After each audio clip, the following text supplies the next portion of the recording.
Hi guys, இன்றைக்கி நான் ரொம்ப சந்தோஷமாக இருக்கேன். இதுக்கெல்லாம் மாடி சந்தோஷப்படுவேன் அப்படின்னு நீங்கள் நினைக்கலாம். ஆனால் இது எனக்கு மிகப்பெரிய ஒரு வெற்றி. நான் பல டைம் கேக் பண்ணியிருக்கேன், மைதா மாவில் பண்ணியிருக்கேன். ஏன்னா எனக்கு அது சுத்தமாக வராது, கொலன்னு இருக்கும். ஒரு வேளை அது மெஷர்மெண்ட் தப்பாவாக கூட இருக்கலாம். ஆனால் இதுவும் மெஷர்மெண்ட் நானாக பண்ணதா. இது வந்து ரவையில் பண்ணுது, ரவையும் பூஸ்ட் வச்சு பண்ணுதுங்க. அது 5 ரூபா பாக்கெட் பூஸ்ட் 2 வாங்கிட்டு பண்ணேன். அவ்வளோ சூப்பராக வந்திருக்குங்க. அவ்வளோ சாஃப்டாக நல்லா கேக் மாதிரி சூப்பராக இருக்குது.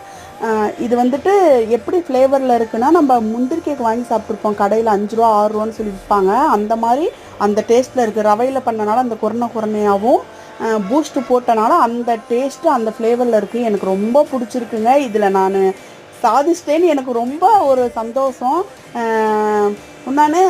நான் பண்ண ஒரே ஒரு தப்பு என்னன்னா, இதை நான் வீடியோவாக எடுக்கலை. ஏன்னா எனக்கு இது சரியாக வருமா வராதுன்னு தெரியல. பல தடவை சொதப்புனனால சும்மா இந்த வீடியோ மட்டும் தான் எடுத்து வச்சுருக்கேன். கூடி சீக்கிரம் இது ஃபுல் வீடியோ இதை எடுத்து உங்களுக்கு அப்லோட் பண்ணுறேன். பாய்.